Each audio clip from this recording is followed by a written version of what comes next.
আমার পক্ষ থেকে আপনার কাছে যে মুআজিজাপূর্ণ কিতাব, মুআজিজাপূর্ণ গাইড দিয়েছি, আপনি সেই মুআজিজাপূর্ণ কিতাব কুরআনুল কারীম থেকে জাতির মানুষগুলোকে দাওয়াত দিয়ে দিয়ে শোনাবেন।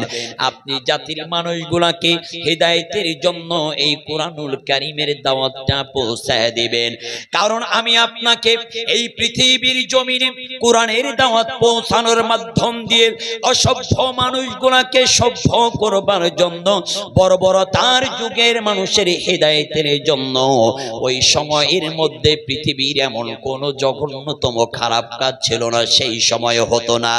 আপনার আমার নবীকে আমার আল্লাহ এমন একটা সময় পাঠিয়েছিলেন, যেই সময়টা ছিল খুনে ধরা অন্ধকার, যেই সময়টার নাম ছিল একেবারে আইয়ামের জাহিলিয়াতের যুগ। পৃথিবীর জমিনে এমন কোন খারাপ কাজ ছিল না, সেই সময়ের মানুষগুলা করতো না। নারীদের বিন্দু পরিমাণ কোনো অধিকার ছিল না, কন্যাগুলোকে জীবন্ত অবস্থায় দাফন করা হতো। আমার আল্লাহ সেই সময় আপনার আমার নবীকে এই পৃথিবীর জমিনে পাঠিয়েছেন। চলেন না সেই বর্বরতার যুগের একটা চিত্র আজকে আমি আপনাদের সামনে উপস্থাপনা করতে চাই। আল্লাহর নবী নবী মুহাম্মদ রাসূলুল্লাহ মসজিদে নববীর মধ্যে বসা সাহাবীদের সামনে কুরআনুল কারীমের আলোচনা শোনাচ্ছেন, কুরআনুল কারীমের দার্স দিচ্ছেন। একেবারে মসজিদের সামনে একটা পিলিয়ার ছিল, পরবর্তীতে ওই পিলিয়ারের নাম হয়ে গেল তাওবা পিলিয়ার। আল্লাহর নবী কয়েকদিন লক্ষ্য করে করে দেখলেন, ওই পিলিয়ারের গায়ে হেলান দিয়ে আল্লাহর নবীর একজন সাহাবী ছোট্ট বাচ্চাদের মতন ডুগরে ডুগরে কান্না করেন, আর চোখের পানিতে দাড়ি মোবারক গুলো ভিজে যায়। এই সাহাবী আর কেউ নয়, কিছুদিন আগে নবীজির হাতে হাত রেখে কালিমা পড়ে মুসলমান হয়েছেন। এই সাহাবীটার নাম হলো দাহিয়াতুল কালবি। আল্লাহর নবী আমার ডাক দিয়ে বললেন, দাহিয়াতুল কালবি আমার কাছে আসো। এই তো কিছুদিন আগে তুমি আমার হাতে হাত রেখে কালিমা পড়ে মুসলমান হয়েছো, কিন্তু আমি কয়েকদিন যাবত লক্ষ্য করে করে দেখলাম ওই পিলিয়ারের গায়ে হেলান দিয়ে দিয়ে তুমি কান্না করো, আর কান্না করার কারণে চোখের পানি বেবে তোমার দাড়ি মোবারক গুলো ভিজে যায়। ও দাহিয়াতুল কালবি, তুমি তো কালিমা পড়ে মুসলমান হয়েছো, তোমার তো আর কোনো ভয় নাই, টেনশন করার কোনো কারণ নাই, বিচলিত হওয়ার কোনো কারণ নাই, তুমি কেন কান্না করো? দাহিয়াতুল কালবি নবীজির কদম মোবারকের সামনে বসে হাউমাউ করে ভেউ ভেউ করে কান্না করে বলেন, ইয়া রাসূলুল্লাহ, আমি দাহিয়াতুল কালবি, আমি তো জাহিলিয়াতের যুগের মানুষ, আমি তো কালিমা পড়ে মুসলমান হয়েছি, আমার আল্লাহ তো আমার জীবনের সব গুনাহগুলো মাফ করে দিয়েছেন, কিন্তু আমার হৃদয়ের মধ্যে রক্তক্ষরণ হয় তখন, আমার মনের মধ্যে ভয় হয় তখন, জাহিলিয়াতের যুগের সেই করুণ দৃশ্যের কথাগুলো যখন মনে হয়, আমি এমন একটা অন্যায় করেছি, আমার মনের মধ্যে ভয় হয় আমার আল্লাহ তো জীবনের সব গুনাহগুলো মাফ করবেন, ওই গুনাহ কি আমার আল্লাহ মাফ করবেন? আল্লাহর নবী ডাক দিয়ে বললেন, দাহিয়াতুল কালবি রে, কি এমন অন্যায় করেছো, কি এমন গুনাহ করেছো জানতে চাই। দাহিয়াতুল কালবি বললেন, ইয়া রাসূলুল্লাহ, ইয়া হাবিবাল্লাহ, তাহলে শুনেন, আমি জাহিলিয়াতের যুগের দাহিয়াতুল কালবি, আমি ব্যবসার কাজের জন্য বাইরে চলে যাব, এমত অবস্থায় আমার স্ত্রী গর্ভবতী, আমার স্ত্রী অন্তর সত্ত্বা, আমার স্ত্রী প্রেগনেন্ট, আমি আমার বিবিকে মাথায় হাত দিয়ে বলে গেলাম, প্রাণের বিবি, তোমার গর্ভের যে সন্তান পৃথিবীর জমিনে ভূমিষ্ঠ হবে, এইটা যদি ছেলে সন্তান হয় সুন্দর করে লালন পালন করবা, আর যদি মেয়ে সন্তান হয় তাহলে একটা গর্ত খনন করে অন্ধকার মাটির নিচে পুঁতে জীবন্ত দাফন করে ফেলবা, এই কথা বলে ব্যবসার জন্য বাইরে চলে গেলাম। ইয়া রাসূলুল্লাহ ইয়া হাবিবাল্লাহ, ব্যবসার কাজে 1 বছর পার হয়ে গেল, ব্যবসার কাজে 2 বছর পার হয়ে গেল, ব্যবসার কাজে 3 বছর পার হয়ে গেল, ব্যবসার কাজে 4 বছর পার হয়ে আমি এবার যখন বাড়িতে ফিরলাম, আমি আমার বাড়ির উঠানে পা দিতে না দিতে দেখতে পেলাম আমার বাড়ির উঠানে চাঁদের মতন একটা ফুটফুটি বাচ্চা খেলতেছে। আমি অবাক হয়ে তার দিকে তাকিয়ে আমার বিবিকে ডাক দিলাম, ও প্রাণের বিবি, আমার কাছে আসো, এই চাঁদের মতন ফুটফুটি বাচ্চাটা কার জানতে চাই। আমি দেখতে পেলাম নবী, আমার স্ত্রী আমার সামনে মাথা নত করে বলছেন, প্রাণের স্বামী, আমার গর্ভের মধ্যে যে সন্তান ছিল আপনি বলেছিলেন ছেলে হইলে সুন্দর করে লালন পালন করার কথা, আর মেয়ে হইলে দাফন করার কথা। আমার গর্ভ থেকে যখন আমি মেয়ে সন্তানটা প্রসব করলাম, আমার আল্লাহ আপনার চেহারা যেমন সুন্দর করে পৃথিবীর জমিনে পাঠিয়েছে, আমার মেয়েটার চেহারাও তেমন আল্লাহ সুন্দর করেছে। এই কারণে আমার মেয়েটার নাম রেখে দিয়েছি জামিলা। আর জামিলা শব্দের অর্থ হলো সুন্দরী। ইয়া রাসূলুল্লাহ, আমি আমার স্ত্রীর কাছ থেকে মেয়ে ভূমিষ্ঠ হওয়ার কথা শুনে মাথায় খুন চেপে বসলো। আমি আমার এই মেয়েটাকে কখন জীবন্ত দাফন করব, আমি আমার এই মেয়েটাকে কখন জীবন্ত দাফন করব, আমার মাথার মধ্যে একেবারে খুন চেপে বসলো। ঘন্টার পর ঘন্টা পার হয়ে যায়। রাতের বেলায় যখন এক জায়গায় আমরা শয়ন করলাম, আমি দেখতে পেলাম আমার 4 বছরের চাঁদের মতন ফুটফুটে জামিলা একবার তার মাকে মা মা বলে জড়িয়ে ধরে কপালে চুমা দেয়, একবার ডান গালে চুমা দেয়, একবার বাম গালে চুমা দেয়। আমি দাহিয়াতুল কালবিকে আব্বা আব্বা বলে আমাকে জড়িয়ে ধরে কপালে চুমা দেয়, আমার ডান গালে বাম গালে চুমা দেয়। কিন্তু নবী, আমি এমন একজন নিষ্ঠুর বাবা, তখন আমার মনের মধ্যে বিন্দু পরিমাণ মায়া হয় নাই। সকাল হয়ে গেল, আমি আমার বিবিকে ডাক দিয়ে বললাম, বিবি রে, আমার জামিলাকে নিয়ে ওর নানার বাড়ি ঘুরতে যেতে চাই, আমার জামিলাকে সুন্দর করে একটু গোসল করিয়ে দাও, একটু নতুন কাপড় পরিয়ে কয়েক লোকমা খাদ্য খাওয়ায় দাও।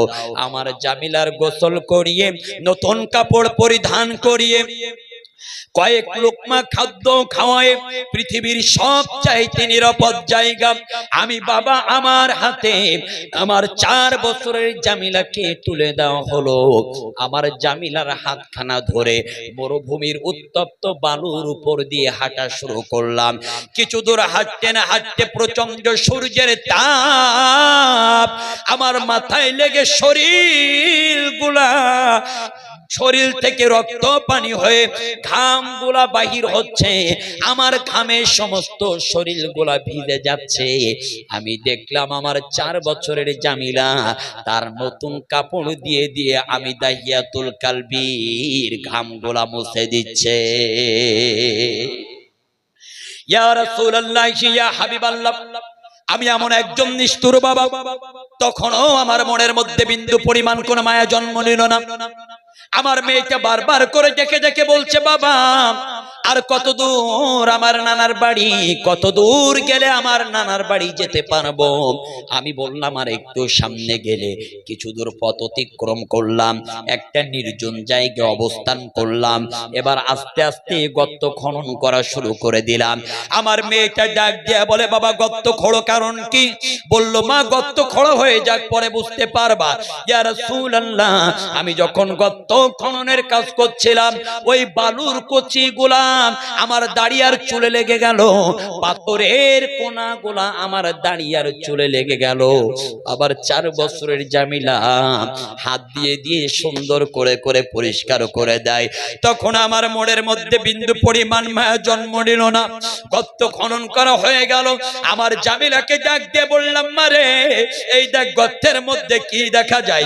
আমার 4 বছরের জামিলা গর্তের কিনারায় এসে দাঁড়ালো। আমি নিষ্ঠুর বাবা, এত জোরে একটা ধাক্কা দিলাম, আঘাত করলাম, আমার মেয়েটা গর্তের মধ্যে পড়ে গেল। আমার জামিলার আর বুঝতে বাকি রইল না। আমি বাবাকে ডেকে ডেকে বলে, বাবা, ও বাবা, আমি বুঝতে পেরেছি আপনি আমাকে হত্যা করবার জন্য নিয়ে এসেছেন। ও বাবা, আপনার হাতে ধরি, পায়ে ধরি, একটা বারের জন্য আমার প্রাণটা ভিক্ষা দাও। তোমাকে কোনো দিনের জন্য বাবা বলে ডাকবো না, তোমার কাছে যাব না, তোমাকে কোনো দিনের জন্য জড়িয়ে ধরে কপালে চুমো দেব না, আমার মায়ের কাছেও যাব না, আমার মাকে জড়িয়ে ধরে আমি আমার মায়ের কপালেও চুমো দেব না, একটা বারের জন্য জীবন ভিক্ষা দাও। আমি নিষ্ঠুর বাবা, আমার মনের মধ্যে নবীজি কোনো মায়া জন্ম নিল না। পাথরগুলা তুলে আমার 4 বছরের জামিলার দিকে মারা শুরু করলাম। আমি দেখতে পেলাম হঠাৎ করে একটা পাথর আমার কচি জামিলার কপালে লেগে কপালটা ঠাস করে ফেটে ফিনকি দিয়া রক্ত বাহির হয়ে আমি দাহিয়াতুল কালবির মুখমণ্ডলে লেগে গেল। তখন আমার মনের মধ্যে মায়া জন্ম নিল না।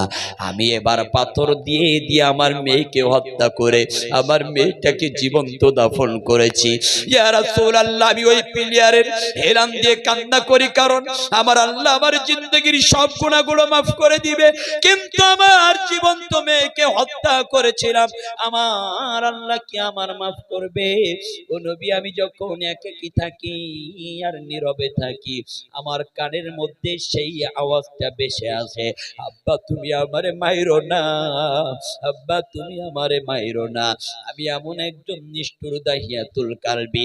আল্লাহর নবী আমার দাহিয়াতুল কালবের মাথায় হাত কানা রেখে বললেন, ওরে দাহিয়াতুল কালবি, শোনো, তুমি পাহাড় পরিমাণ যদি গুনাহ করো, আমার আল্লাহর একটা নাম রহমান, আমার আল্লাহর একটা নাম রহিম, আমার আল্লাহর একটা নাম গফফার, আমার আল্লাহর একটা নাম গফুর। আল্লাহ বলেন, বান্দা পাহাড় পরিমাণ যদি গুনাহ করে থাকো, তারপরে আমি আল্লাহর একটা বারের জন্য রহমান আর রহিম, গফফার আর গফুর বলে ডাক দেওয়ার দায়িত্ব তোমার। আর তোমাদের জিন্দেগির গুনাহগুলো মাফ করে তোমাদের দোয়া কবুল করার দায়িত্ব আমি আল্লাহ। এই জন্য আল্লাহ বললেন, وَيَغْفِرْ لَكُمْ ذُنُوبَكُمْ وَاللَّهُ غَفُورٌ رَحِيمٌ।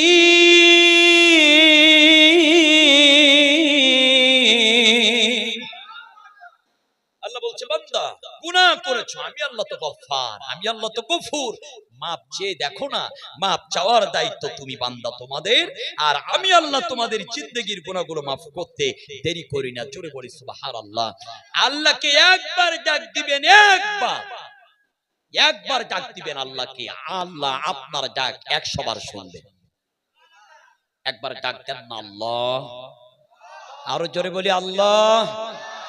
তোমাকে ডাকি যদি একবার আল্লাহ, আমাকে কাছে টানো বারবার।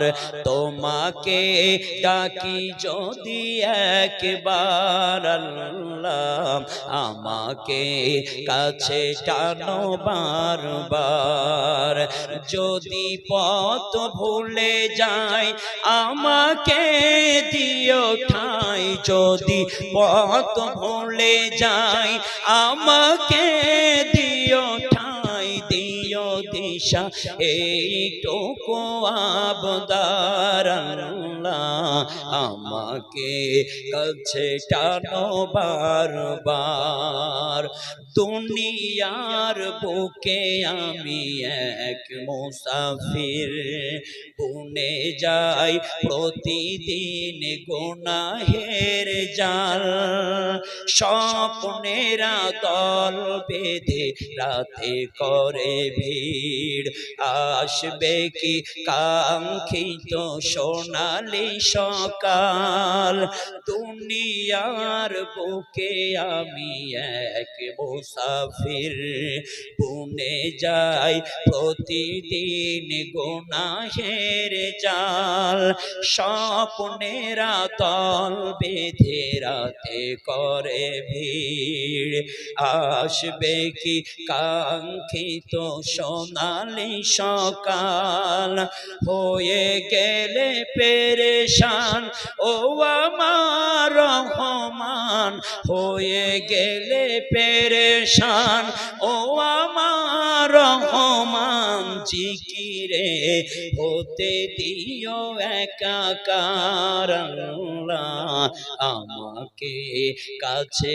টানো বারবার। সবাই বলেন না, তোমাকে ডাকি যদি একবার আল্লাহ, আমাকে কাছে টানো বারবার, যদি পথ ভুলে যাই আমাকে দিও ঠাই, যদি পথ ভুলে যাই আমাকে দিও ঠাই, দিও দিশা এইটুকু আবদার আল্লাহ, আমাকে কাছে টানো বারবার। আল্লাহুম্মা আমিন।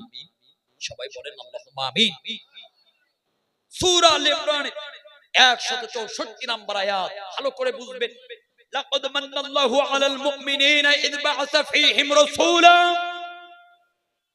আল্লাহ বলছেন, এই পৃথিবী নামক ধরাধামে আমি আমার নবীকে পাঠিয়েছি। এবার আল্লাহ বলছেন, নবী আপনার উপরে আমি আল্লাহ তিনটা দায়িত্ব দিলাম। কয়টা? একটু হাত উঁচু করে আঙ্গুল দেখিয়ে সবাই বলেন তো কয়টা? তিনটা। ভালো করে মনে রাখবেন। আল্লাহ পাক রব্বুল আলামিন আপনার আমার নবীর উপরে তিনটা দায়িত্ব দিয়েছেন। এক নাম্বার দায়িত্ব হলো ইয়াতলু আলাইহিম আয়াতি, হে নবী আপনি জাতির মানুষগুলোকে কুরআনুল কারীমের আয়াতগুলো তেলাওয়াত করে করে শোনাবেন। আর দুই নাম্বার দায়িত্ব হলো ওয়ায়ুযাক্কিহিম, আপনি মানুষগুলোকে পবিত্র করবেন। আর তিন নাম্বার ওয়ায়ুআল্লিমুহুমুল কিতাবা ওয়াল হিকমা, আর জাতির মানুষগুলোকে কুরআনুল কারীমের জ্ঞান বিজ্ঞান হিকমা শিক্ষা দিবেন। ভাইরা আমার, আল্লাহ পাক রব্বুল আলামিন এই জ্ঞান বিজ্ঞান হিকমা শিক্ষার ব্যাপারে এবার বলেন, উদউ ইলা সাবিলি রাব্বিকা বিল হিকমা ওয়াল মাউইযাতিল হাসানা, আল্লাহর পথে মানুষদেরকে আহ্বান করতে হবে, আল্লাহর পথে মানুষদেরকে ডাকতে হবে উত্তম ভাবে, সুন্দর ভাবে, উত্তম আচরণের মাধ্যম দিয়ে, সুন্দর কথার মাধ্যম দিয়ে মানুষদেরকে ডাকতে হবে। আল্লাহ পাক রব্বুল আলামিন আপনার আমার নবী এই জন্য জাতির শুরু করে দিয়েছিলেন, কারণ আপনার আমার নবীকে আমার আল্লাহ জাতির মানুষের হেদায়েতের জন্য পাঠিয়েছেন। আমার আল্লাহ বললেন, ওয়ালাকাদ বা'আসনা ফী কুল্লি উম্মাতির রাসূলা আন ইবুদুল্লাহা ওয়াজতানিবুত তাগুত। আল্লাহ বললেন, হে নবী আপনি জাতির মানুষ তাগুত কাফের বেঈমানদের কাছে আমি আল্লাহর কোরআনগুলো পৌঁছায় দিবেন। আল্লাহর নবী যখন আমার আল্লাহ যখন আপনার আমার নবীকে বারবার করে তাকিদ দিলেন দাওয়াত দেওয়ার ব্যাপারে, কালিমার দাওয়াত পৌঁছার ব্যাপারে, আল্লাহর নবী আর দেরি করলেন না। দাওয়াত দেওয়ার জন্য হাঁটি হাঁটি পা পা করে রওনা দিয়েছেন। হাঁটতে হাঁটতে আল্লাহর নবী আমার তায়েফের ময়দানে চলে গেলেন। তায়েফের ময়দানে যাওয়ার পরে তায়েফের ময়দানে থমকে দাঁড়ালেন, অবস্থান করলেন। আল্লাহর নবী আমার তায়েফের ছেলেদেরকে ডাক দিয়া বললেন, ও তায়েফের ছেলেরা, আমি আব্দুল্লাহর বেটা, আমি মুহাম্মদ যদি তোমাদের বলি, ওই যে বিশাল বড় পাহাড় দেখা যায়, ওই পাহাড়ের পাদদেশে একদল শত্রু সৈন্য সংখ্যারা অবস্থান করছে, যে কোনো টাইমে যে কোনো মুহূর্তে তোমাদের উপরে অ্যাটাক করতে পারে, আক্রমণ করতে পারে, হামলা করতে পারে। এটা কি তোমরা বিশ্বাস করবা? তায়েফের ছেলেরা বললেন, হে মুহাম্মদ, আমরাই তো তোমার নাম দিয়েছি আল আমিন, কারণ আমরা জানি 40 বছরের মধ্যে তোমার পবিত্র জবান দিয়ে একটা ঘন্টা, একটা দিনের জন্য, একটা ঘন্টার জন্য, একটা মিনিটের জন্য, একটা সেকেন্ডের জন্য মিথ্যা বাহির হয় নাই। সুতরাং আজকে তায়েফের ময়দানেও আপনার জবান দিয়া একটা মিথ্যা বাহির হতে পারে না। 40 বছর যিনি একটা সেকেন্ডের জন্য মিথ্যা বলেন নাই, তার নামটা আওয়াজ দিয়ে বলে নবী মুহাম্মদ রাসূলুল্লাহ। আল্লাহর নবী এবার বললেন, ও তায়েফের ছেলেরা, তাহলে শোনো, আমি নবী মুহাম্মদ তোমাদেরকে এই মুহূর্তে বলতে চাই, লাত মানত হবল যা আছে সব বাদ দিয়ে, মানুষ পূজা যা যা পূজা রয়েছে সব বাদ দিয়ে একমাত্র কেবলমাত্র আমার আল্লাহর ইবাদত করবা, আমার আল্লাহর গোলামি করবা, আবার আল্লাহর বন্দেগী আর আমার আল্লাহর দাসত্ব করবা। আমি আমার আল্লাহর পক্ষ থেকে প্রেরিত রাসূল হিসেবে তোমাদের কাছে এসেছি। আল্লাহর নবী কালিমার দাওয়াত দিতে দেরি তায়েফের দুষ্ট ছেলেরা আর তায়েফের দুষ্ট পোলা পান্ডা পাথর তুলে আল্লাহর নবীর সুন্দর চেহারা মোবারকের দিকে মারা শুরু করলো। আল্লাহর নবীর দিকে যখন পাথর ছুঁড়ে ছুঁড়ে মারে, আল্লাহর নবী আমার 2 হাত দিয়ে পাথরগুলো এভাবে বাধা দেয়।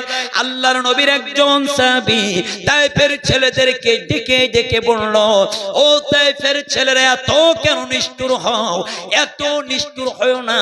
যে নবীর চেহারা দেখলে খাদ্য পর্যন্ত, যে নবীর চেহারা দেখলে খোদা পর্যন্ত নিবারণ হয়ে যায়, ওই নবীর চেহারার উপরে পাথর মারতে কি তোমাদের বিন্দু পরিমাণ কষ্ট হয় না? ওই নবীর চেহারার দিকে একটা বারের জন্য তাকাও, তোমাদের কি মায়া হয় না? তোমাদের যদি মায়া হয় পাথর মারা বন্ধ করে দাও। আপনার আমার নবীর চেহারা এত চমৎকার, এত চমৎকার, এত চমৎকার ছিল।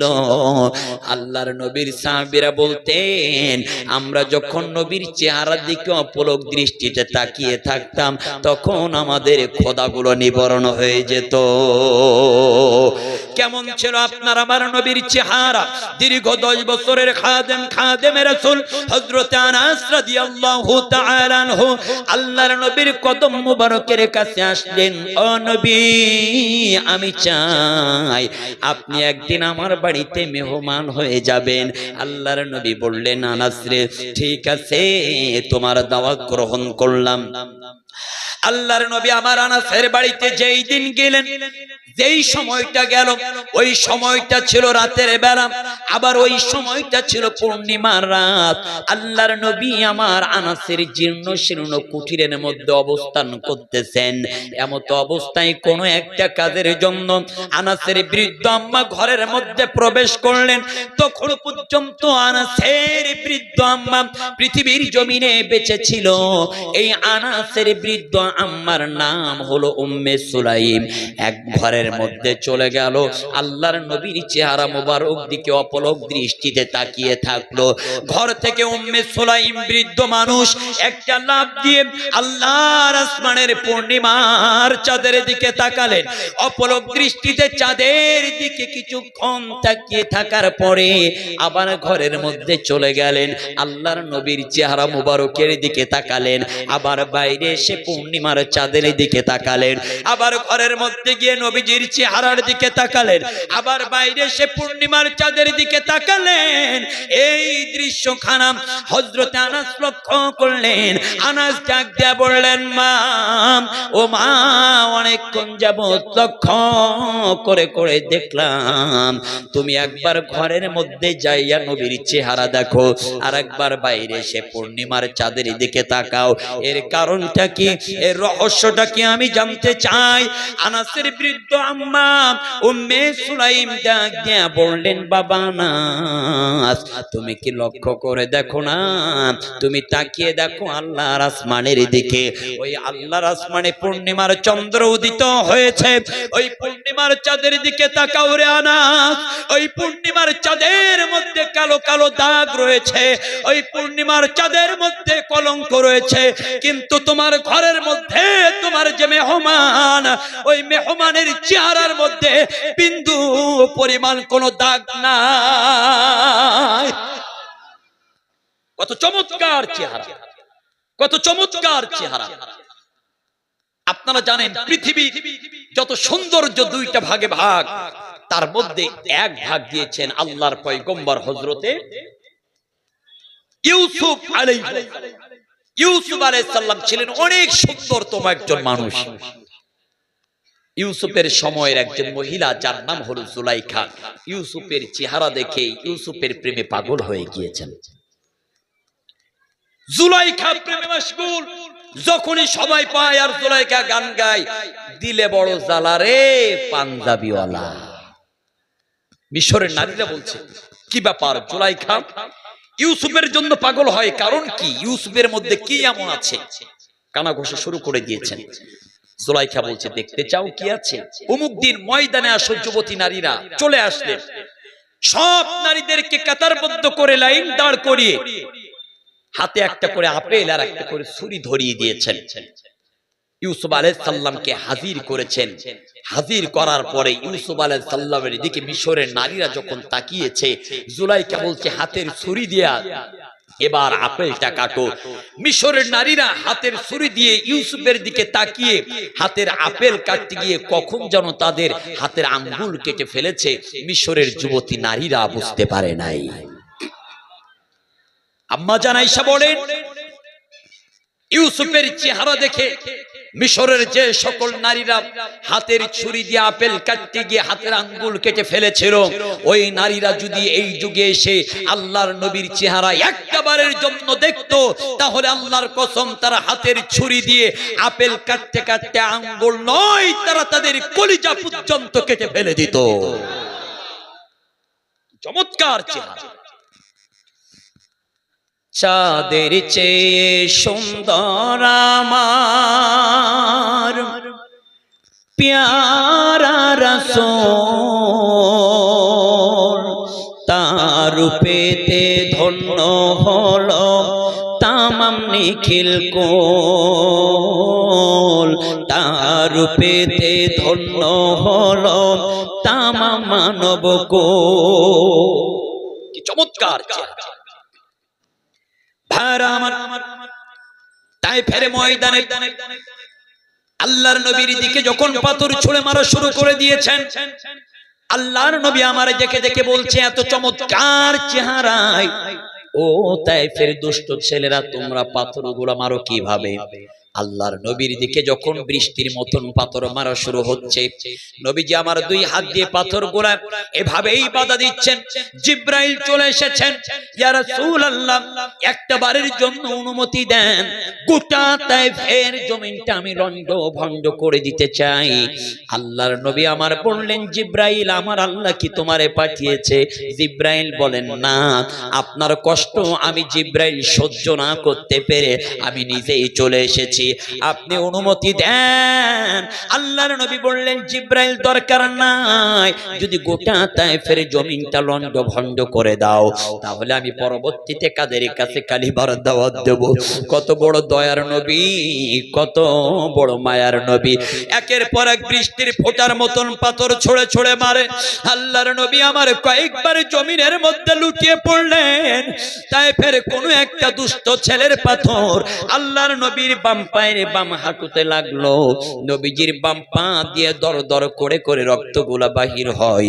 আল্লাহর নবী আমার মাথাখানা নিচু করে বাম পায়ের রক্তখানা মুছতেছে। দূরে দাঁড়িয়েছিল হযরতে আনাস।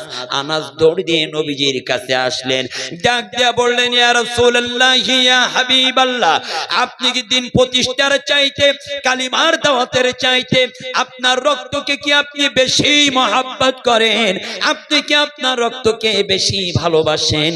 আল্লাহর নবী আমার বললেন, না, এমন কথা বলো না। শোনো, আমি নবীর রক্ত যদি আজকের তায়েফের মাটিতে পড়ে, এই তায়েফের মাটিতে আগামী কোনো দিনের জন্য শস্য ফলবে না, ফসল ফলবে না। ও যায়েদ, আর যদি তায়েফের মাটিতে কোনোদিন শস্য না ফলে, ফসল না ফলে, তাহলে পরবর্তী প্রজন্মের খাদ্যের অভাব পড়বে আর ঘাটতি পড়বে। আর পরবর্তী প্রজন্মের যদি খাদ্যের অভাব আর ঘাটতি পড়ে, তাহলে আমি নবী কাদের কাছে কালিমার দাওয়াত দেব। ওয়ামা আরসালনাকা ইল্লা রাহমাতাল লিল আলামিন।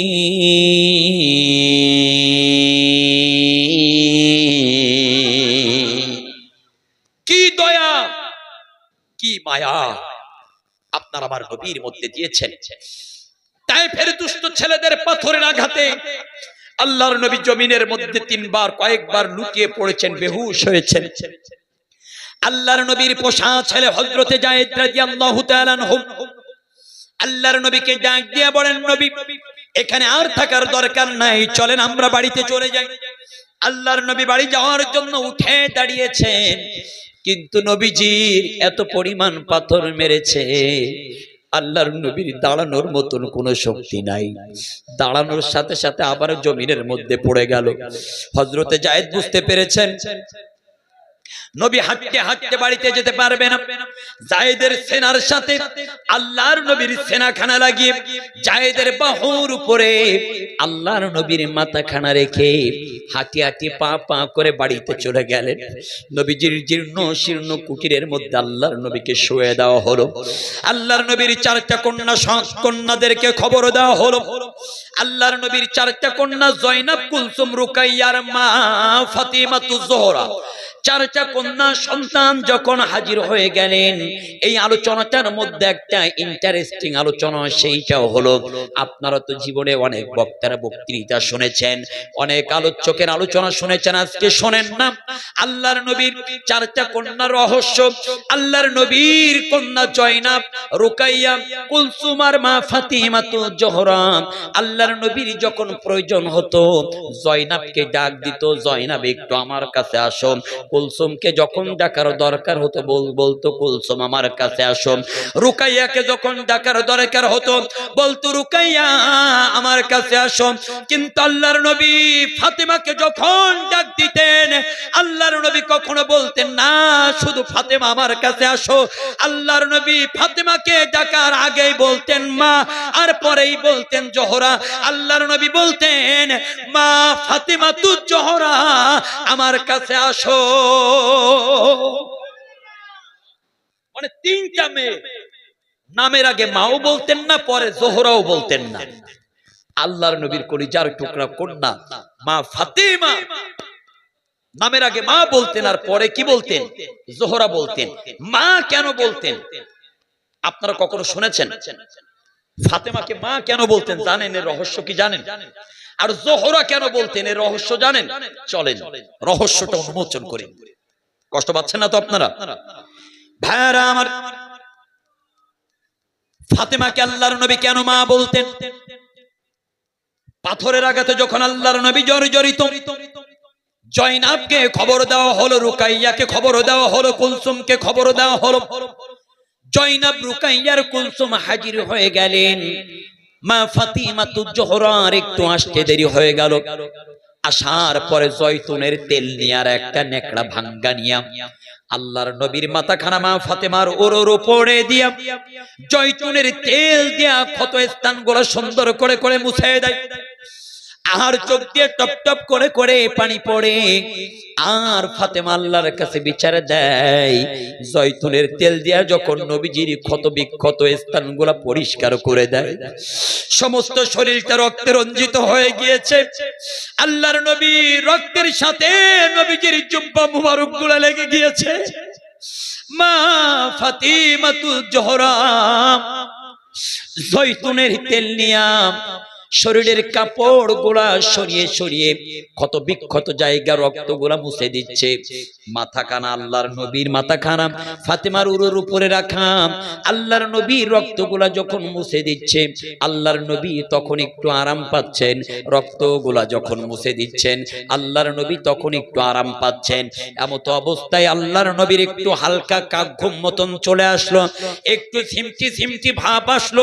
আল্লাহর নবী ফাতেমার মাথা ও ফাতেমার উরুর উপরে মাথা দিয়ে তিনি স্বপ্ন দেখতেছেন। আল্লাহর নবী পরবর্তীতে স্বপ্নের কথা এভাবেই বললেন, আমি যখন স্বপ্ন দেখলাম দূরে দাঁড়িয়ে আমার গর্ভধারিণী মা মা আমেনা আমাকে একেবারে ছোট্ট বয়সে এতিম করে আমার মা আমেনা বিদায় নিয়ে চলে গিয়েছিল। আমি নবী বড় হয়েছি, আমার মা আমেনার চেহারা মোবারকের কথা আমার মনে নাই। আমার স্বপ্নের মধ্যে আমার মা আমেনা আমার দর্শন দিল। দূরে দাঁড়িয়ে দাঁড়িয়ে বলে, বাবা, ও বাবা মুহাম্মদ, তায়েফের ছেলেদের পাথরের আঘাতে তোমার সমস্ত শরীরটা ক্ষত বিক্ষত আর জর্জরিত হয়েছে। একবারের জন্য আমার কাছে আসো, আমি তোমার মা, আমি তোমার গর্ভধারিণী মা, আমি তোমার জনম দুঃখিনী মা। আমার বুকে আসো, আমি তোমাকে আদর করে দেব, আমি তোমাকে আদর করে কপালে চুম্বক এঁকে দিব, তোমার সব কষ্টগুলো নিবারণ হয়ে যাবে। আল্লাহর নবী আমার বলেন, আমি স্বপ্নের মধ্যে মা মা মা বলে চিৎকার দিয়ে আমি এবার চলে গেলাম আমার মায়ের কাছে, গর্ভধারিণী মা আমেনার কাছে। আমার মায়ের পাশে যাওয়ার পরে আমার মাকে মা বলে জড়িয়ে ধরলাম। আমি যখন মা বলে জড়িয়ে ধরলাম, আমার ঘুমটা সাথে সাথে ভেঙে গেল। আমি অবাক হয়ে গেলাম, আমি স্বপ্নের মধ্যে ঘুমের মধ্যে জড়িয়ে ধরেছিলাম আমার গর্ভধারিণী মা আমেনাকে, আর ঘুম ভাঙ্গার পরে যাকে জড়িয়ে ধরেছিলাম সেটা আমার কন্যা জয়নাব ছিল না, রুকাইয়া ছিল না, কুলসুম ছিল না, সেটা আমার কন্যা মা ফাতেমাতুজ জোহরাই ছিল। আল্লাহর নবী আমার বলেন, স্বপ্নের মধ্যে আমার ফাতেমার, স্বপ্নের মধ্যে আমার মা আমেনার চেহারা দেখেছি। অনেকদিন তো দেখি নাই, যেই কারণে আমার মা আমেনার চেহারার কথা মনে নাই। স্বপ্নের মধ্যে আমি আমার মা আমেনার চেহারা দেখেছি, আর ঘুম ভাঙ্গার পরে আমার ফাতেমার চেহারা দেখেছি। আমি দেখলাম আমার মা আমেনার চেহারা আর আমার কলিজার টুকরা কন্যা ফাতেমার চেহারা একেবারে হুবাহু একই রকম। সেই দিনের পর থেকে আমার ফাতেমাকে কোনোদিন আমি শুধু ফাতেমা বলে ডাকতাম না, ফাতেমা বলার আগেই মা ফাতেমা বলে ডাক দিতাম। তাহলে এক নাম্বার হলো মা কেন বলতো, ব্যাখ্যা দিলাম সংক্ষেপে। দুই নাম্বার, জোহরা কেন বলতেন? জোহরা কেন বলতেন? জোহরা শব্দের অর্থ হলো মণি মুক্তা, স্বর্ণ অলংকার, পৃথিবীর সবচাইতে দামি জিনিস। আচ্ছা, স্বর্ণ মণি মুক্তা অলংকার যা আছে, আপনারা সিন্ধুকে সুন্দর করে আটকিয়ে রাখেন নাকি বাইরে ফেলাই দিয়ে রাখেন? যত সুন্দর করে যত্ন করা যায়। আল্লাহর নবী বলেন, আমার কলিজার টুকরা ফাতেমা তার নিজের সতীর্থ, তার নিজের চরিত্র, তার নিজের দেহটা এমন ভাবে আবৃত্তি করে রেখেছে সিন্ধুকের মতো করে। আমার ফাতেমার চেহারা পৃথিবীর কোন পুরুষ মানুষ দেখতে পারে নাই। সুবহানাল্লাহ। আচ্ছা, আজকের এই জলসায় আমার মা বোনেরা কি এসেছে? আসছে? আমার মা বোনেরা আলহামদুলিল্লাহ অনেক ভালো। আল্লাহ বলেছেন, ওয়াকরনা ফি বুয়ুতিকুন্না ওয়ালা তাবাররাজনা তাবাররুজাল জাহিলিয়াতিল উলা। হে দুনিয়ার নারীকুল, আগলা করো না তোমরা তোমাদের মাথার চুলার জাহিলিয়াতের যুগের নারীদের মতন হালকা পাতলা কাপড় পরে রাজপথে বাহির হয়ো না। নিষেধ করেছেন কে? আরো জোরে বলেন না, কে নিষেধ করেছেন? আল্লাহ নিষেধ করেছেন। আমার বয়স এখন 29 বছর চলে। আমাদের বাংলাদেশের একটা গল্প বলছি। আমাদের বাংলাদেশে যখন এরশাদ সাহেবের নাম শুনেছেন না? ক্ষমতা চালিয়েছিল এরশাদ। এরশাদ ক্ষমতা আসার পরে একটা আইন পাশ করলেন, বোরকাবিহীন রাজপথে নামবে যারা আলকাতরা মাখবে তারা। এখন আইন পাশ হয়ে গেল, বোরকাবিহীন রাজপথে নামে যারা আলকাতরা মাখানো হয় তাদের রাতারাতি কাম হয়ে গেল সারা। হঠাৎ করে আমাদের বাংলাদেশের সেনাবাহিনী যারা ছিল একজন মেজরের নেতৃত্বে আমাদের বাংলাদেশের যশোর ক্যান্টনমেন্ট কলেজের সামনে প্রচন্ড শীতের সকালে দাঁড়িয়ে দাঁড়িয়ে পাহারা দিচ্ছেন। হঠাৎ করে আল্লাহওয়ালা মেজর দেখতে পেলেন হালকা পাতলা শাড়ি পরে কপালে একটা টিপ দিয়ে কোমরটা হেলতে দুলতে হেলে দুলে আস্তে আস্তে রওনা তার দিকে আসতেন। আল্লাহওয়ালা মেজরের এই দৃশ্য দেখে তো মাথা গরম, ডাক দিয়ে বললেন এদিকে আসো। মহিলা আসলেন, বলছে কি ব্যাপার, তুমি কি জানো না এরশাদ সাহেবের আইন, বোরকাবিহীন রাজপথে নামবে যারা, আলকাতরা মাখানো মাখবে তারা, তুমি কেন বোরকাবিহীন রাজপথে নেমেছো? তা বলছে মেজর সাহেব ভুল হয়েছে, মাফ করে দেন। বলছে তা হবে না, তোমার দেখে আজকের বাংলাদেশের জাতি জনগণ শিক্ষা নিবে। যেহেতু আলকাতরা মাখানো শাস্তি দাও, তোমার আলকাতরা মাখানো মাফ করলাম, কিন্তু শাস্তি তোমার পাওয়া লাগবে। কি শাস্তি? এই যে পাশে পচাখানা দেখা যায়, এই প্রচন্ড শীতের সকালে তুমি এখানে নামবা, নামার পরে একটানা 50টা ডুব দিবা। কয়টা? 50টা। আচ্ছা বলেন তো, একেতে পচাখানা, তাতে আবার প্রচন্ড শীতে 50টা ডুব তো দূরের কথা, আমাদের মতো নওজোয়ান যুবকদের যদি বলে 10টা ডুব দিতে, কষ্ট হবে কি হবে না? এখন মহিলা নামলেন, নামার পরে 2-10টা ডুব দেওয়ার পরে থরথর থরথর করে কাঁপে। একজন সেনাবাহিনীর এই দৃশ্য দেখে অত্যন্ত দয়া হলো, মায়া হলো, মেজর সাহেবকে ডেকে বলল, স্যার, ও স্যার, যতই হোক উনি হলেন মা জাতি, আল্লাহ উনার দিয়েছেন ইজ্জত সম্মান আর খ্যাতি, আপনি যদি মাফ করে দেন আপনার হবে না বিন্দু পরিমাণ লাভ কিংবা ক্ষতি, স্যার এবারের মতন মাফ করে দেন। মেজর সাহেব বললেন, মহিলা শীতের সকাল আর পচা ডাস্টবিনের ওখান থেকে উঠে আসো। মহিলা উঠে আসলেন। সেনাবাহিনীকে মেজর ডাক দিয়ে বলছে, জামা খোল, রাইফেল রাখ। বলছে জামা খোল, রাইফেল রাখ। মেজর সেনাবাহিনী বলছে স্যার কারণ কি? বলছে তার কারণ হলো ও মহিলা বেপর্দা করার কারণে আমার পক্ষ থেকে শাস্তি ছিল পচাখানায় 50টা ডুব, আর তুই পুরুষ ওই মহিলার দালালি করার কারণে তুই নামবি, তোর শাস্তি হলো 100টা ডুব। তার মানে আমাদের সমাজে আমি মনে করি মহিলাদের ওয়াজ করার আগে পুরুষদের ওয়াজ করা আগে দরকার। মহিলাদের সাইজ করার আগে পুরুষ নামের দালাল কয়টার সাইজটা করার দরকার আগে, ঠিক কিনা বলে? আরে ভাই, আপনার সন্তানকে আপনি বাবা, আপনি মা, যা শিক্ষা দিবেন আপনার সন্তান তাই শিখবে, 100% সত্য। আমার হৃদয়টা ভরে গিয়েছে। আসরের পর থেকে শুনতেছিলাম আল্লাহু আকবার, ছোট্ট ছোট্ট বাচ্চাদেরকে নিয়ে এখানে লিগ দেওয়া হচ্ছিল, কত চমৎকার, কত সুন্দর।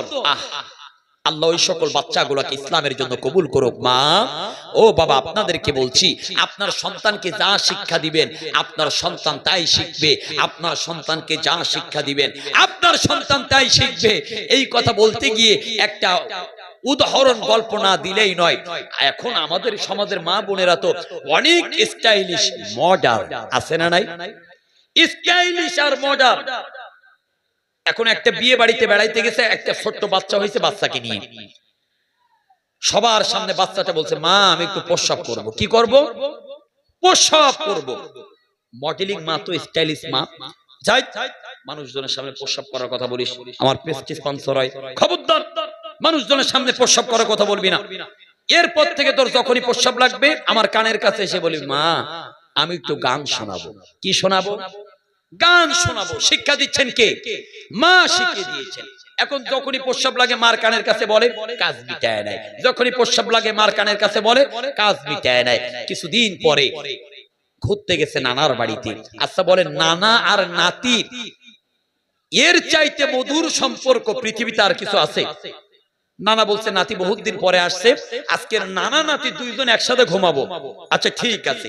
নানা নাতি একসাথে ঘুমাইছে। রাত যখন 12টা বাজে, নানার তখন কাঁচা ঘুম। নাতি ডাক দিয়া বলছে, নানা ও নানা আমি একটু গান শোনাবো। রাত 12টার সময় কাঁচা ঘুম ভেঙে বলছে, নানা আমি একটু গান শোনাবো। নানা বলছে, এখন ঘুমা, সকালে শোনাইস। কিছুক্ষণ পরে আবার বলছে, নানা আমি গান শোনাবো। বলছে, এখন ঘুমা, সকালে শোনাইস। কিছুক্ষণ পরে আবার বলছে, নানা বললাম না আমি গান শোনাবো। নানা বলছে, তোর বললাম না, এখন ঘুমা, সকালে শোনাইস। আচ্ছা বলেন তো দেখি, ট্যাঙ্কিতে যদি চাপ দেয় মাথায় কি আর কাজ করবে? আবার বলছে, নানা বললাম না গান শোনাবো। নানা বলছে, নাসর বান্দা আজকে গান না শোনাই ছাড়বে না। বলছে, দেখ আশেপাশে মানুষ তো ঘুমাচ্ছে, এখন যদি তুই জোরে জোরে গান গাস মানুষের ঘুম ভেঙে যাবে, খবরদার জোরে জোরে গান গাবি না।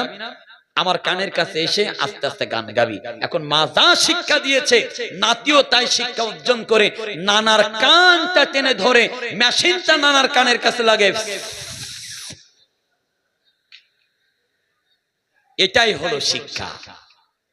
মা যা শিক্ষা দিবে, বাবা যা শিক্ষা দিবে, বাবজান বলেন এটাই কাজে লাগবে। কষ্ট পাচ্ছেন না তো আপনারা? চলেন না ভাই, আজকের আলোচনাটা ভালো করে বুঝবেন। সূরা আল ইমরানের 164 নম্বর আয়াতের আলোচনা। আমার আল্লাহ বললেন, লাকাদ মান্নাল্লাহু আলাল মুমিনিনা ইয বাআসা ফীহিম রাসূলা। এই পৃথিবীর জমিনে আমি আল্লাহ আমার নবীকে পাঠিয়েছি গোটা মানব মণ্ডলীর হেদায়েতের জন্য। আমি আমার নবীকে পাঠিয়েছি গোটা মানব মণ্ডলীর কল্যাণের জন্য। এই আয়াতটা নিয়ে গবেষণা করতে করতে অসংখ্য তাফসীর আমি রিসার্চ করেছি, গবেষণা করেছি। তাফসীরে কাশফ, তাফসীরে বাইজাবি, তাফসীরে রুহুল মাআনি, তাফসীরে মারিফুল কোরআন, তাফসীরে ফি জিলালিল কোরআন, তাফহিমুল কোরআন সহ অসংখ্য তাফসীর গ্রন্থ গবেষণা করে আর হাদিস নিয়ে এই আয়াতটা যখন রিসার্চ করা শুরু করলাম, আল্লাহর নবীর জীবনে অসংখ্য আমার চোখের সামনে ভেসে আসলো।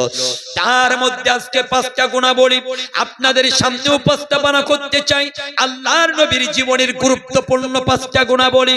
তার মধ্যে 1 নাম্বার, আপনার আমার নবীর জীবনের গুণাবলীর ব্যাপারে আল্লাহ বললেন, আপনার আমার নবী হলেন উত্তম চরিত্রের উপর অধিষ্ঠিত প্রতিষ্ঠিত। আল্লাহ বলেন, ওয়া ইন্না লাকা লাআজরান গায়রা মামনুন ওয়া ইন্নাকা লাআলা খুলুকিন আযীম।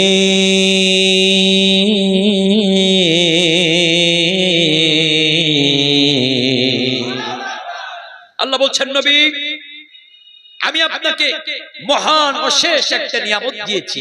কোন সে নিয়ামত? ওয়া ইন্নাকা লাআলা খুলুকিন আযীম। আপনি হলেন মহান চরিত্রের উপর প্রতিষ্ঠিত। সুবহানাল্লাহ বলবেন না? মনে রাখবেন, একজন পুরুষ মানুষের চরিত্র কতটুকু ভালো, একজন পুরুষ মানুষের চরিত্র কতটুকু খারাপ পৃথিবীর কেউ জানুক আর নাই জানুক, 100% তার স্ত্রী জানে পুরুষ মানুষের চরিত্র কেমন। তার স্ত্রীর কাছে সংবাদ চলে যায়। আমাদের বাংলাদেশে মাঝে মধ্যে আমি একটা গল্প বলি, সেই গল্পটা হলো, হঠাৎ করে একদিন একজন স্বামী স্ত্রীর সামনে মশিয়ার নিয়ে বলছে, বিবি, ও বিবি, তুমি কি জানো আমি কিন্তু পীর হইছি। কি হইছি? পীর হইছি। বউ ডাক দিয়ে বলছে, কি বলো না বলো, তুমি পীর হইছাও? তুমি যে অমুক দিন অমুক লোকের বাড়িতে কলা চুরি করলে, অমুক দিন অমুক লোকের বাড়িতে কলা চুরি করলে, তার মানে সব খবর বোর কাছে আছে না নাই? আল্লাহর নবী আমার বলে, পৃথিবীর কোন স্ত্রী যদি বলে আমার স্বামী ভালো ছিল, নিঃসন্দেহে ওই স্বামী জান্নাতে যাবে।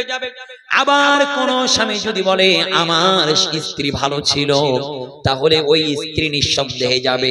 এই জন্য আল্লাহ বলেছেন, স্বামী স্ত্রীর পোশাক আর স্ত্রী স্বামীর পোশাক, অবশ্যই স্বামী স্ত্রীর মিল মহব্বত ভালো থাকা লাগবে।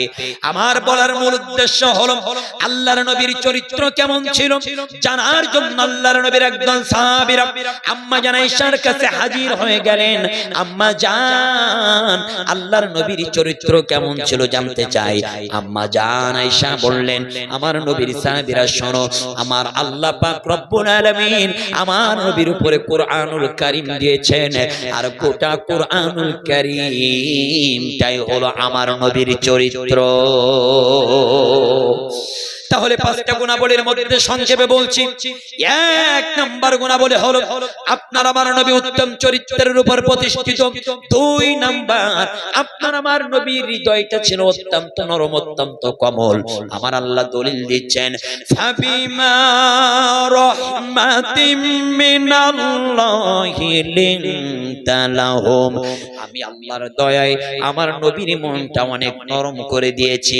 প্রাণের ভাইরা, আল্লাহর নবীর মনটা কেমন নরম ছিল, আল্লাহর নবীর হৃদয়টা কেমন সফট ছিল, আল্লাহর নবীর হৃদয়টা কেমন নরম ছিল। চলেন না, আল্লাহর নবী আমার একদিন মসজিদে নববীর মধ্যে সাহাবীদেরকে নিয়ে তালিম দিচ্ছেন, কোরআনের বয়ান শোনাচ্ছেন। হঠাৎ করে মসজিদে নববীর মধ্যে একজন ইহুদি আগমন করে মসজিদের কোণায় দাঁড়িয়ে দাঁড়িয়ে প্রস্রাব করা শুরু করলেন। আচ্ছা আপনারাই বলেন তো দেখি, আপনাদের এই এলাকার যে মসজিদ রয়েছে, আপনাদের মসজিদের মধ্যে যদি কোনো মানুষ এসে দাঁড়িয়ে দাঁড়িয়ে প্রস্রাব করে, আপনাদের রাগ হবে কি হবে না? যারা কথা বলেন নাই তাদের মনে হয় রাগ হবে না। আরো জোরে বলেন, রাগ হবে কি হবে না? অবশ্যই রাগ হবে। ঠিক তদ্রূপ মসজিদে নববীর মধ্যে ইহুদি দাঁড়িয়ে দাঁড়িয়ে প্রস্রাব করলেন। আল্লাহর নবীর সমস্ত সাহাবীগুলো একেবারে কি কর্তব্য বিমূঢ় হয়ে গেলেন। আল্লাহর নবীর সমস্ত সাহাবীগুলো ছিল একরকম, কিন্তু আল্লাহর নবীর একজন সাহাবী ছিল আরেক রকম। আল্লাহর নবীর এই সাহাবীর নাম হলো হযরত উমর ইবনুল খাত্তাব রাদিয়াল্লাহু তাআলা আনহু। আপনারা একটু বলেন তো দেখি, হযরত উমরের রাগ কম ছিল নাকি বেশি ছিল? হযরত উমরের রাগ অত্যন্ত বেশি ছিল। একদিন ইবলিস শয়তান আল্লাহর নবীকে দেখে বলছে, নবী আপনি কি জানেন হযরত উমর যে রাস্তা দিয়ে যায়, আমি ইবলিস শয়তান উমরকে দেখার পরে অন্য রাস্তা দিয়ে পালাই। মসজিদ নববীর মধ্যে ইহুদি দাঁড়িয়ে দাঁড়িয়ে প্রস্রাব করেছে, সব সাহাবীগুলো বসে রয়েছেন। আল্লাহর নবীর সাহাবী হযরত উমর ইবনুল খাত্তাব দাঁড়িয়ে গেলেন, তরবারি উত্তোলন করলেন। আল্লাহর নবীকে ডাক দিয়া বলছেন, ইয়া রাসূলুল্লাহ, ইয়া হাবিবাল্লাহ, একটাবার অনুমতি দেন, এই তরবারি দিয়া ওই ইহুদির আগে দেহ থেকে কল্লা আলাদা করব, তারপরে কথা বলবো। আল্লাহর নবী আমার বললেন, উমর ইজলিস, ওমর ইজলিস বসো, ওমর বসো, ওমর বসো। আল্লাহর নবীর কথা রাখবার জন্য, আল্লাহর নবীর কথা রাখবার জন্য হযরত উমর ইবনুল খাত্তাব বসে পড়লেন। ইহুদির প্রস্রাব করা হয়ে গেল। আল্লাহর নবী ইশারা করে ডাক দিলেন, ইহুদি আল্লাহর নবীর কদম মুবারকে হাজির হয়ে গেল। আল্লাহর নবী আমার বললেন, আচ্ছা ইহুদি বলো তো দেখি, তোমরা যে জায়গায় বসে তোমাদের সৃষ্টিকর্তাকে ডাকো, ওই জায়গাটার নাম কি? ইহুদি বললেন, ওই জায়গাটার নাম হলো আমাদের উপাসনালয়। আচ্ছা তোমাদের উপাসনালয়ে যদি কেউ প্রস্রাব করে তোমাদের কেমন লাগবে? রাগ হবে কি হবে না? ইহুদি বলছে, অবশ্যই হবে। এমনও হতে পারে রাগের মাথায় তাকে হয়তো হত্যা করেও ফেলতে পারি। আল্লাহর নবী বললেন, ইহুদি তোমাদের উপাসনালয়ে যদি কেউ প্রস্রাব করে, তোমাদের যদি রাগ হয়, মসজিদে নববী এটা আমাদের জীবনের চাইতে দামি, এটা আমাদের ইবাদতের জায়গা। সুতরাং তুমি আমাদের ইবাদতের জায়গায় প্রস্রাব করেছো, তুমি আগামী দিনের থেকে আর কখনো এমন বেয়াদবি করবা না, অন্যায় করবা না। আল্লাহর নবী বললেন, তোমারে মাফ করে দিলাম। এই কথা শুনে ইহুদি নবীজির কদম মুবারকের কাছে পড়ে গেল। ইহুদি ডাক দিয়ে বলছেন, নবী আজকে যদি আপনি এই জায়গায় না থাকতেন, আপনার সমস্ত সাহাবীরা আমার ছাড় দিলেও হযরত উমর আমার ছাড় দিত না, আমার কল্লা খান আলাদা করে দিত। আপনি দয়ার নবী, আপনি মায়ার নবী, আপনার মনের মধ্যে আমার আল্লাহ দয়া দিয়েছেন, আপনার মনের মধ্যে আমার আল্লাহ মায়া দিয়েছেন। সুতরাং আমি বুঝতে পেরেছি আপনি সাধারণ কোনো মানুষ নন, আপনার হাতখানা একটু বাড়িয়ে দেন। আল্লাহর নবীর হাতখানা বাড়িয়ে দিল। ইহুদি নবীজির হাতের পর হাত রাখলো। আল্লাহর নবীর হাতের পর হাত রেখে ইহুদি বললেন, ও নবী আমি ভুল বুঝতে পেরেছি, অনন্তকাল জাহান্নামের আগুন থেকে মুক্তি পেয়ে আমি জান্নাতি হতে চাই। এই মুহূর্তে আপনি আমার কালিমা পড়িয়ে দেন, লা ইলাহা ইল্লাল্লাহু মুহাম্মাদুর রাসূলুল্লাহ। কালিমা পড়ে যখন মুসলমান হয়ে গেল, হযরত উমর তরবারিকে আস্তে আস্তে লজ্জায় খাপের ভিতরে ঢোকায় আর মাথাখানা নিচু করে। আল্লাহর নবী আমার ডাক দিয়ে বলে, উমর তরবারি খাপের ভিতরে ঢোকাইছো ঠিক আছে, মাথাখানা কেন নিচু করো? মাথাখানা আস্তে আস্তে উঁচা করো। হযরত উমর মাথাখানা আস্তে আস্তে উঁচা করলেন। আল্লাহর নবী আমার বললেন, ও উমর, আচ্ছা বলো তো দেখি, তোমার তরবারির শক্তি বেশি নাকি আমি বিশ্ব নবী আমার ভালোবাসার শক্তি বেশি? ও উমর, তোমার তরবারির শক্তি বেশি নাকি আমি বিশ্ব নবীর ভালোবাসার শক্তি বেশি? সেই মসজিদ নববীতে প্রসব করার কারণে আল্লাহর নবী রাগান্বিত হয়েছেন। আল্লাহর নবীর দিলটা অনেক নরম আমার আল্লাহ করে দিয়েছেন। আচ্ছা সেই মসজিদ নববী, মক্কা, মদিনা, নবীজি রওজা আমাদের দেখতে মনে চায় না? চায় না ভাই? যারা কথা বলছেন না, আমার মনে হয় আপনাদের চায় না। একটু চাই কি চাই না? যদি চাই দু হাত উঁচু করে নারায়ে তাকবীর দিয়ে একবার স্লোগান দেন না, নারায়ে তাকবীর। আমাদের সবার চাই তো ইনশাআল্লাহ। তাহলে সেই নবীজির রওজা আমরা আল্লাহ যেন আমাদের দেখার তৌফিক দেন, বলে আল্লাহুম্মা আমিন। সেই নবীজির রওজা দেখার তৌফিক দেন, আল্লাহুম্মা আমিন। সোনার মদিনা বহু দূরে, প্রাণের মদিনা বহু দূরে, কিন্তু মদিনাওয়ালা আমার অন্তরে, কিন্তু মদিনাওয়ালা আমার অন্তরে। সবাই বলেন না, সোনার মদিনা বহু দূরে, প্রাণের মদিনা বহু দূরে, কিন্তু মদিনাওয়ালা আমার অন্তরে, কিন্তু মদিনাওয়ালা আমার অন্তর জুড়ে মদিনা আছে রে, অন্তর জুড়ে মদিনা আছে রে, মদিনা মদিনা বলে জিকির করে রে, মদিনা মদিনা বলে। যে গিয়েছে একবার সোনার মদিনায়, তার মনে আর কোনো দুঃখ রইল না। যে গিয়েছে একবার সোনার মদিনায়, তার মনে আর কোনো দুঃখ রইল না। আমার অন্তর জুড়ে মদিনা আছে রে, অন্তর জুড়ে মদিনা আছে রে, মদিনা মদিনা বলে জিকির করে রে, মদিনা মদিনা বলে জিকির করে রে। সোনার মদিনা বহু দূরে, প্রাণের মদিনা বহু দূরে, কিন্তু মদিনাওয়ালা আমার অন্তরে, কিন্তু মদিনাওয়ালা আমার অন্তরে।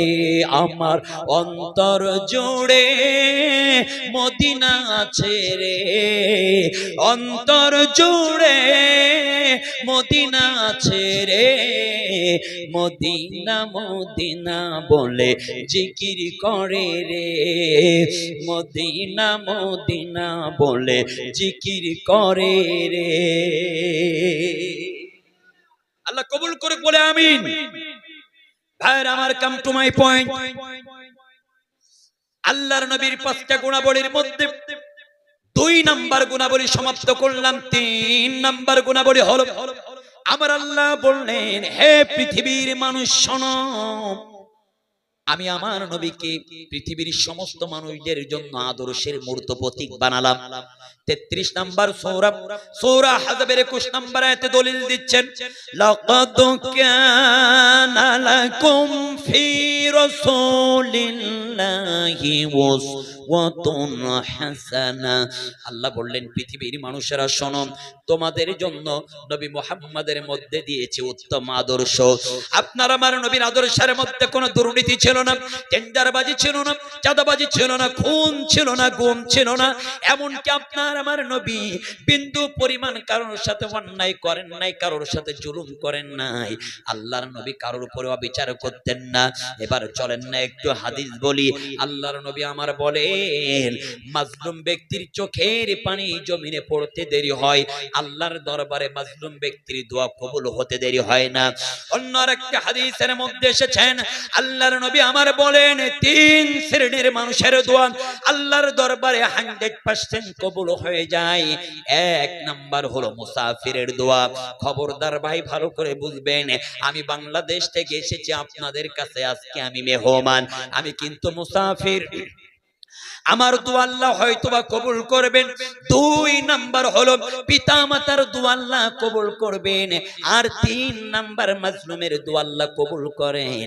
তাহলে আমি এক নাম্বারে হলাম মুসাফির, আর দুই নাম্বার পিতা মাতার দোয়া আল্লাহ কবুল করে। আল্লাহ বললেন, ওয়াকাদা রাব্বুকা আল্লা তা'বুদু ইল্লা ইয়্যাহু ওয়া বিল ওয়ালিদাইনি ইহসানা।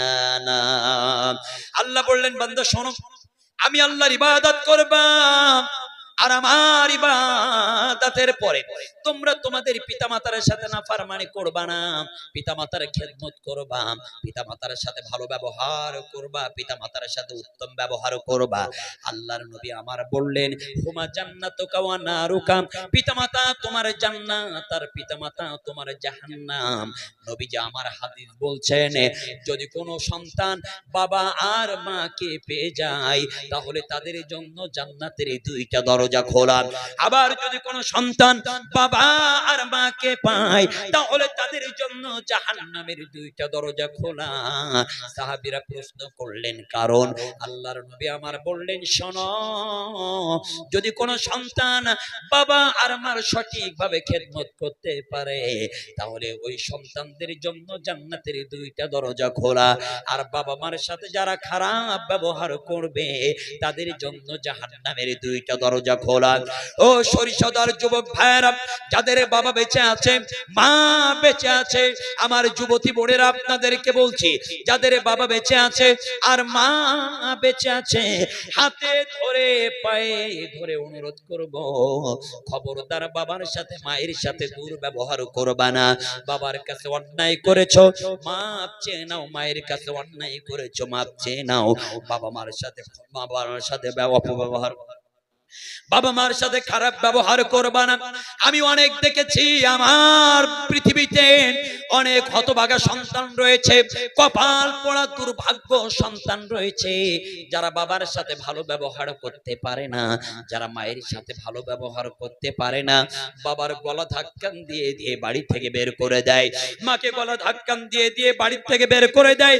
যদি তাই না হতো, তাহলে আজকে আপনার সমাজে, আপনার দেশে, আমার দেশে বৃদ্ধাশ্রম থাকার কথা ছিল না। আপনাদের দেশের একজন জনপ্রিয় শিল্পী নচিকেতা, নাম শুনেছেন না? নচিকেতা বৃদ্ধাশ্রম নিয়ে একটা গান লিখেছেন, গেয়েছেন। ও ভাই, আরে বাবা মা কখনো সন্তানদেরকে পর করে দেয় না। 19 সালে যখন করোনা এসেছে, অহরহ নিউজ দেখেছি, বাবার করোনা হয়েছে, মায়ের করোনা হয়েছে। বাবা হাসপাতালে, মা হাসপাতালে, চিৎকার করে ছেলেকে ডাক দেয়, মেয়েকে ডাক দেয়। ছেলে মেয়ে করোনা হবে ভয়তে বাবা মার পাশে যায় না, বাবা মাকে দাফন পর্যন্ত করে নাই। কিন্তু আল্লাহর কসম, একটা পত্র পত্রিকার নিউজ সোশ্যাল মিডিয়ায় দেখাইতে পারবেন না। ছেলের করোনা হয়েছে, মেয়ের করোনা হয়েছে, কোন বাবা কোন মা ছেলেকে মেয়েকে ফেলায় রেখেছে, একটা নিউজ দেখাইতে পারবেন, একটা নিউজ দেখাইতে পারবেন না। যে কোনো বাবা কোন মা সন্তানদের করোনার সময় ফেলায় রেখে চলে গিয়েছে, খবরদার, তোমার মা, তোমার বাবা তোমার কাছে জীবনের সব চাইতে মূল্যবান সম্পদ হবে। আমি একটা মায়ের জীবনী আমার নিজের চামড়ার চোখে দেখেছিলাম। সেটাই আপনাদের সামনে বলি, একটু মনোযোগ দিয়ে দিলের কানটা দিয়ে শোনার চেষ্টা করবেন ভাইরা। আমি আমার চোখের সামনে দেখতে পেলাম একটা বাড়ির মধ্যে দাউ দাউ দাউ দাউ করে আগুন লেগে গেল। ওই বাড়ির মধ্যে একটা মেয়ে ছিল, ওই মেয়েটার সমস্ত শরীরটা আগুনে একেবারে ঝলসে গেল। মেয়েটার শরীরটা যখন আগুনে ঝলসে গেল, কিন্তু মেয়েটা তাৎক্ষণিক সাথে সাথে মারা গেল না। হাসপাতালে নিয়ে যাওয়া হলো অ্যাম্বুলেন্সের মাধ্যম দিয়ে। হাসপাতালের ডাক্তার নার্স গুলা তার সেবা করার চেষ্টা করলেন, চিকিৎসা করার চেষ্টা করলেন। এভাবেই যখন একদিন পার হয়ে যায়, একদিন যখন পার হয়ে যায়, এই মেয়েটা মারাও যায় না, আবার সুস্থ হয় না। 2 দিন পার হয়ে যায়, এই মেয়েটা মারাও যায় না, সুস্থ হয় না। 3 দিন পার হয়ে যায়, মেয়েটা মারাও যায় না, সুস্থ হয় না। 4র্থ দিনের মাথায় এই মেয়েটার শরীরটা আগুনে ঝলসে যাওয়ার কারণে গোটা শরীরটা ফসকা পড়ে গিয়েছে। শরীরের মধ্যে পানি হওয়ার কারণে ওই শরীরের পানিগুলো শরীরের মধ্যে ফেটে ফেটে ফুসফুসারিগুলো বাহির হচ্ছে। 4র্থ দিনের মাথায় শরীরের মধ্যে একটু পোকা পোকা হয়ে গেল, আর শরীরের গোশতগুলা একেবারে পচে দুর্গন্ধ হয়ে গেল। ডাক্তার আর নার্স যখন তার সেবা দেওয়ার জন্য, চিকিৎসার জন্য যেত, নাকে মুখে কাপড় দিয়ে যেত, কিন্তু মেয়েটা একেবারেই মুমূর্ষু অবস্থায়, তার শরীর থেকে গোশতের দুর্গন্ধ বাহির হয়। 5ম দিনের মাথায় এই মেয়েটা আল্লাহর যাকে সাড়া দিয়ে চলে গেল। একটা নার্স তার কাছে এসে তার উপরে একটা সাদা কাপড় বিছাই দিল। হাসপাতাল থেকে অ্যাম্বুলেন্সে করে বাড়িতে নিয়ে যাওয়া হলো। আমি দেখতে পেলাম অ্যাম্বুলেন্স থেকে একজন নেমে চিৎকার মেরে এভাবেই বলছে, তোমরা নাকে মুখে কাপড় দাও, তোমরা নাকে মুখে কাপড় দাও।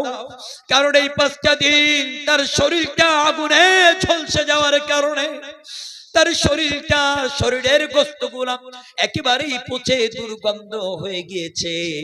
তোমরা নাকি মুখে কাপড় দাও, এই গোশতের দুর্গন্ধ সহ্য করলে তোমরা টিকে থাকতে পারবে না।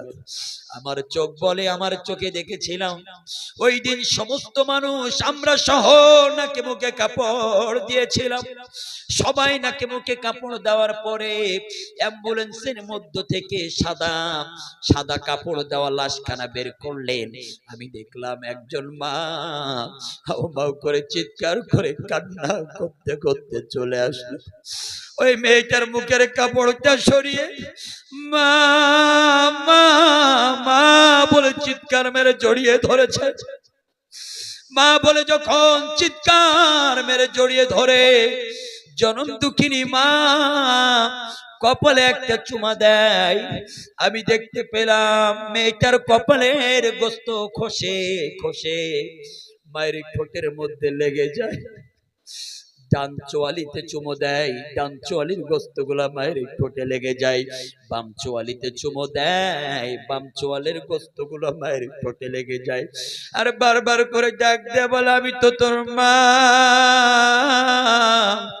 আজকে সবাই তোর গন্ধের কারণে নাকে মুখে কাপড় দেয়, আমি তোর মা, আমার নাকের মধ্যে কোনো গন্ধ যায় না, কারণ আমি তোর 10 মাস 10 দিন গর্ভে ধারণ করেছি। আমি প্রসবের বেদনা সহ্য করে এই পৃথিবীর জমিনে ভূমিষ্ঠ করেছি। 2 বছর 2.5 বছর বুকের দুধ পান করিয়েছি। ও সরিষার তার কলিজার ভাইরা, হাতে ধরে পায়ে ধরে বলি, অনুরোধ করে বলছি, আমিও তোমাদের মতন যুবক, যাদের বাবা বেঁচে আছে, মা বেঁচে আছে, বাবার পাটা ধরে মাপ চাও, মায়ের পাটা ধরে মাপ চাও। এমন একদিন আইবে তোমার বাবার পা ধরে, মার পা ধরে মাপ চাওয়ার সময় পাবে না। আমি আজকে 3টা বছর হলো আমি আমার জনম দুঃখিনী মাকে হারিয়েছি। মাহফিলে যখন যেতাম আমি আমার মায়ের চাঁদ মুখখানা দেখতাম। আজকে 3টা বছর হয়ে গেল আমি আমার মা আর চাঁদ মুখ দেখতে পারলাম না। ও কলিজার টুকরা যুবক, বাবার কাছে অন্যায় করেছো, মার কাছে অন্যায় করেছো। আজকের মাহফিল শেষ করে বাড়ি গিয়ে বাবার পা জড়িয়ে ধরবা, মার পা জড়িয়ে ধরবা, বলবা বাবা ভুল করেছি, মা ভুল করেছি, মাফ করে দাও। তোমার বাবা তোমার মা তোমাকে আদর করে বুকে জড়িয়ে বলবে বাবা তুই তো আমার কলিজার টুকরা সন্তান। পৃথিবীতে মার চাইতে বড় নিয়ামত আর কিছু নাই রে ভাই, আর কিছু নাই। ও গো মা তুমি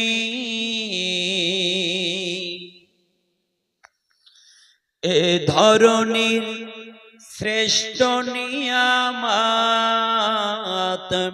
তোমারি পদ তলে রয়েছে জান্নাত, তোমারি পদ তলে রয়েছে জান্নাত।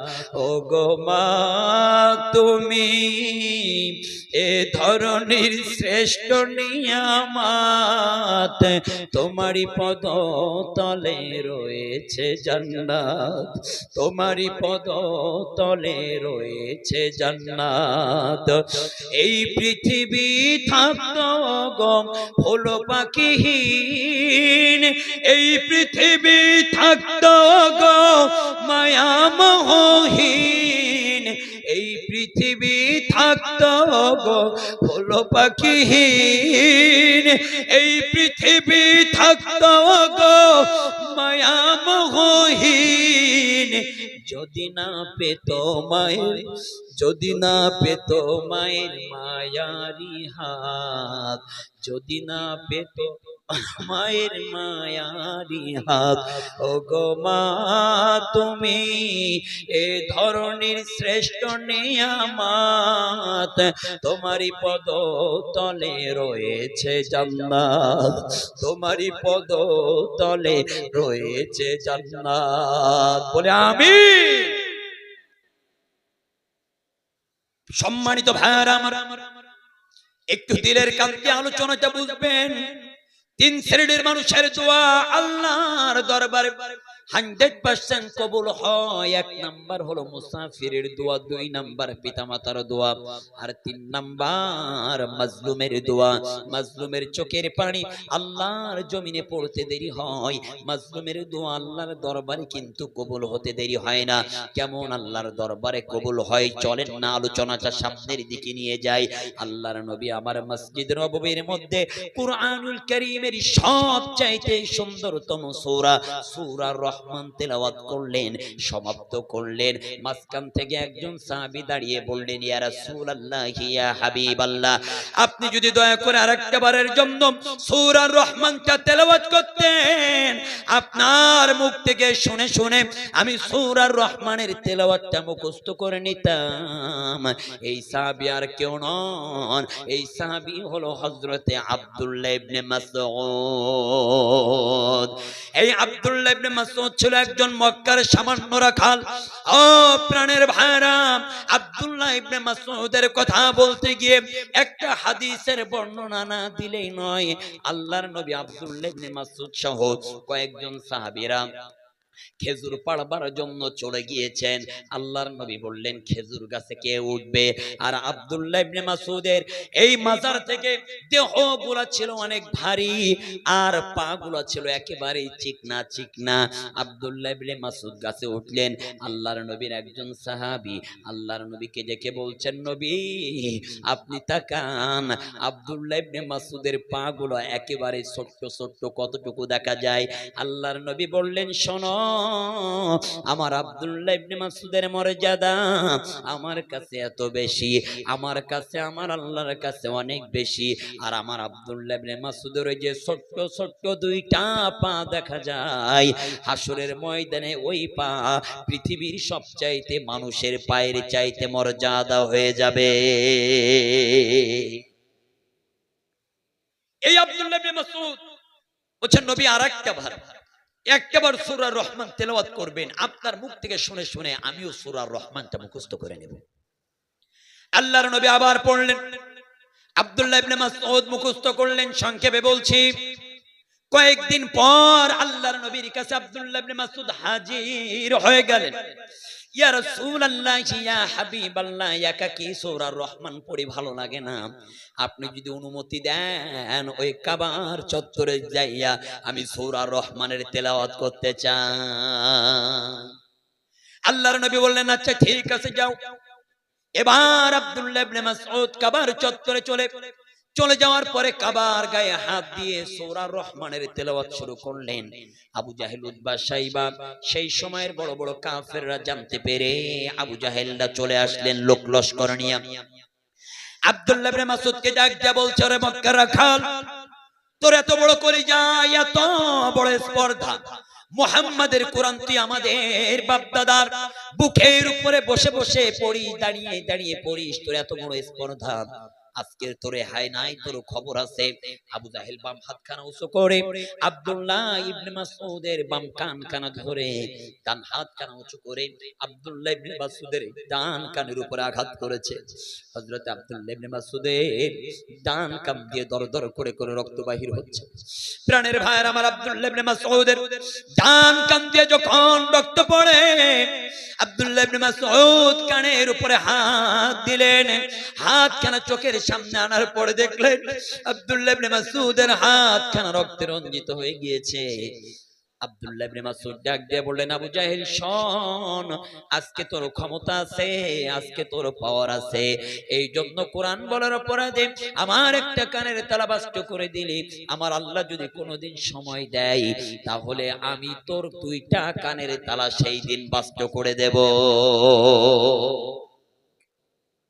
সেই দিন বাস্ট করে দিব। শুনে রাখ, এই দিন না আরো দিন আছে, এই দিন নিয়ে যাবে সেই দিনের কাছে। বাতাস সব সময় দক্ষিণ দিক দিয়ে আসে না, মাঝে মধ্যে উত্তর পূর্ব পশ্চিম দিক দিয়ে বয়, এটাই হলো বাতাসের রেওয়াজ, ঠিক কিনা বলে? আব্দুল্লাহ ইবনে মাসউদের চোখের পানি জমিনে পড়লো। আল্লাহ দোয়া কবুল করে নিয়েছিলেন। কেমন দোয়া কবুল করে নিয়েছিল চলেন না সামনের দিকে বলার আগেই বদরের ময়দানে আল্লাহ দোয়া কবুল করেছিল, লম্বা আলোচনা সেটা আরেকটু পরে বলবো। তার মধ্যে আরেকটি কথা না বললেই নয়, আল্লাহর নবীর একজন সাহাবীর বর্ণনা দিতেই হবে, যেই সাহাবীটা যখন কালিমা পড়ে মুসলমান হন নাই, একেবারে ছোট্ট বেলায় তার বাবাকে হারিয়ে এতিম হয়েছেন, চাচার কাছে লালন পালন হতো, একটা পোশাক একবারের বেশি দুইবার ব্যবহার করতেন না, একটা আতর একবার লাগাইতো দুইবার লাগাইতো না। এই ব্যক্তিটার নাম হলো আব্দুল উজ্জা।